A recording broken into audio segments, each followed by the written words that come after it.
Now hold on. Before we start the show, real quick, I know y'all lost more money on y'all parlay. All I ask is this, man. Hit that subscribe and hit the bell. It's free. I promise you it ain't cost you nothing to support somebody. I'm just trying to reach 100K subscribers. Let's get to the video. Yeah. Yeah. Can you believe they told me that I would never make it? Now we smiling in their faces, smiling in their faces.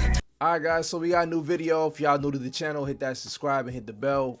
This is interesting. I mean, I like to see Shaq giving the flowers to Kobe. I think over time the relationship between Shaq and Kobe has been almost manufactured through the media. I know they sat down and had a talk. I don't know how genuine their true friendship was off the court. However, I do know Shaq's been standing up to a lot of the disrespect to Kobe's legacy. So I do like that. I do appreciate that. So let's run a video and y'all gonna get into my take after this. Let's get into it. But don't ever get a twist on who is in charge. Don't ever in your life get a twist on who is in charge. Okay. Gilbert Arenas had a very interesting perspective when he talked about the narrative of Kobe. When he had 3 rings, he was still compared to as an equal to T-Mac, who had 0. And he kind of said the quote, like, you don't really respect the second option. You know, you respect the guy who's in the driver's seat, but you don't really respect the passengers, alluding that you were in the driver's seat and Kobe was the passenger. Do you believe that narrative that's kind of been circulating now is fair or accurate, or kind of just your perspective? Because, like, obviously you were right there with Kobe as this is going on. You know, a lot of times you can say certain words that can be taken as negative and positive. What he said was absolutely true. But Kobe's not your average passenger. That's what makes him different. I can say this now, it doesn't really matter whose team it was, but don't ever get a twist on who is in charge. Don't ever in your life get a twist on who is in charge, okay? But now that we got that out the way, what he said was correct, but people respect Kobe. You can have conversations, arguments, and you can have silly conversations. That's a silly conversation. Like, the man is vital to my 3 championships. Vital. I didn't do them by myself. Some parts of the series more vital than me. I did what I had to do, but if he don't do what he ever do, would we have 3? Never know. I'm arrogant enough to say I can get 1 by myself. 3 by myself? No way. And when I left, he struggled to get back. And then what they did, they brought in 2 7-footers to equal what I was doing, which helped him get 2 more. So what Gilbert said was correct, but I think it was taken negatively. So like I said before, guys, I do like to see Shaq on these podcasts giving Kobe his flowers. Like, listen, he didn't do this alone. And I got some numbers to show y'all exactly why he didn't do it alone. Now, we can look at the 2001 Western Conference Finals, which ended up in a sweep. When you look at these numbers and you realize, like, man, those 33 points don't come from Rick Fox and Derek Fisher and Devin George and them boys. You needed a whole nother 33 points to be average in this series. You can't do that alone just by yourself because you're that dominant. Now, y'all didn't think I was going to let Shaq slide by saying what he just said. Hell no, we're going to dive into that because Shaq is not winning one by himself. I'm sorry. Now, this video isn't to, being made to shit on Shaq because I like Shaq. I think Shaq is one of the best basketball players ever. But, Shaq is known for his dominance physically, not his skills. And you don't win a ring in 06 without D-Wade, and you don't win your 3 rings without Kobe. Now, let's look at the 2006 NBA Finals. Shaq only contributed 13 points per game and 10 rebounds, compared to Dwayne Wade's 35 points per game. Then you got swept while you was averaging 28, and you had Penny Hardaway, who's arguably an MVP caliber superstar guy at that time, who averaged 26 points per game, right?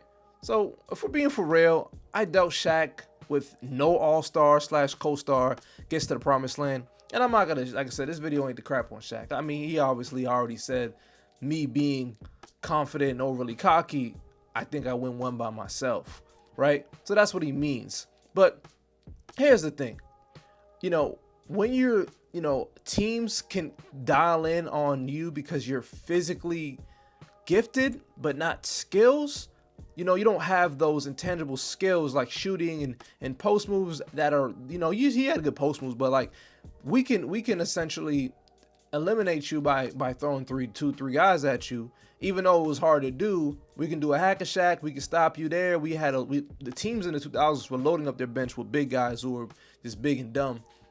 just because so they can foul and get some fouls against Shaq. Now, if you're getting tripled and double teamed and you don't have a co-star, I mean, you're kicking out to a player like Rick Fox and Devin George. And don't get me wrong, them dudes can hit threes, but now I highly doubt when you get triple teamed kicking out to those guys, you're going to get past the Spurs with Tim Duncan and David Robinson, the Kings with Mike Bibby and Vlade and Chris Webber, the Blazers with Scottie Pippen and Bonzi Wells, Rasheed Wallace.